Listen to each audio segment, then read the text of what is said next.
Hi, welcome back to the channel. Today we have an unboxing. As you can see, I've got a package. What we got? So,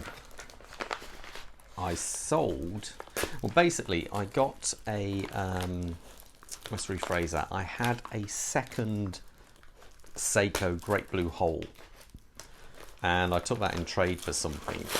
And there was a problem, well not really a problem, there was a scratch on the bezel, so I got it for a good price, and I got it back after many months being at Seiko to try and get a new bezel. As soon as I got it back, I put it up for sale, and I wasn't planning to straight away, but something came up that I really wanted. And if you're not so new to my channel, you'll probably have an idea what it might be looking at this type of box. So I sold that and basically it funded directly for this.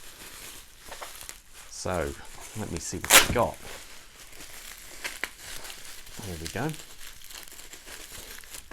It says it's a Sinn.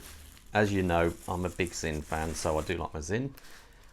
And some Loctite. Excellent. So, but which model do we think it is?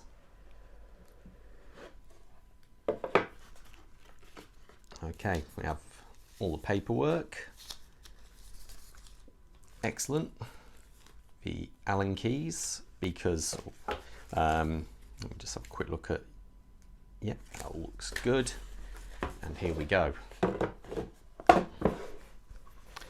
Now I say, if you've followed my channel for any time, you'll know I've got quite a few Sinns. I am a bit of a fan. Oh, look at that. That looks stunning. And when this turned up, I just had to have it.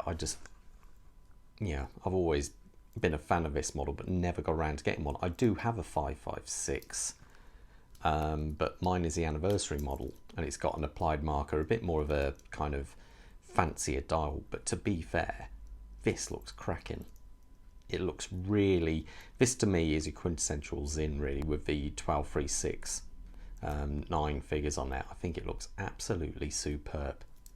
And my other 556, the anniversary model, has the fine link bracelet, where this one is the more modern H-link. Well, I say more modern, the only reason why I say more modern is it's the Allen key one. I do actually have the EZM13, which has basically the same bracelet with this style, but that's more a satinized bead blasted finish, where this is more a, well no, this is more satin kind of finish on this, and I think it looks absolutely stunning. I really like that. I love the fact that the date is in a tiny little has a tiny little window down here instead of it being at a 3 o'clock position, and the fact that it is actually horizontal. I think it looks absolutely superb. Let's have a quick try on the wrist just to see. I'm wearing another Sinn at the moment, the EZM2. Oh, sorry, not EZM2. What am I saying? The U2 black. Just a very quick one. Say it's only going to be a short video.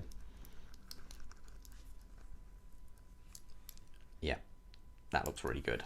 I'm really happy with that.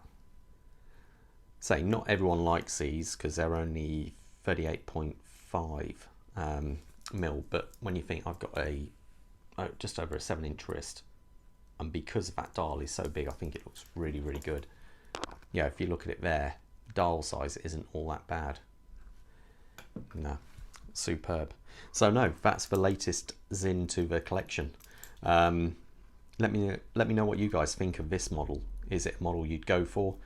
I personally, this is more like an entry-level model Sinn, so it isn't full of all their tech and all that, but I just think it looks so robust. It's like a you know, I think someone said it's like a, you know, like a small tank, the way they build these.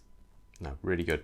Okay, I'll leave you to it, and I'll do a full review at a later date when I've had it on the wrist for a bit, a bit of a longer time. So give you a proper in-depth review of it. Anyway, all the best, and I'll see you at the next one. Take care. Bye.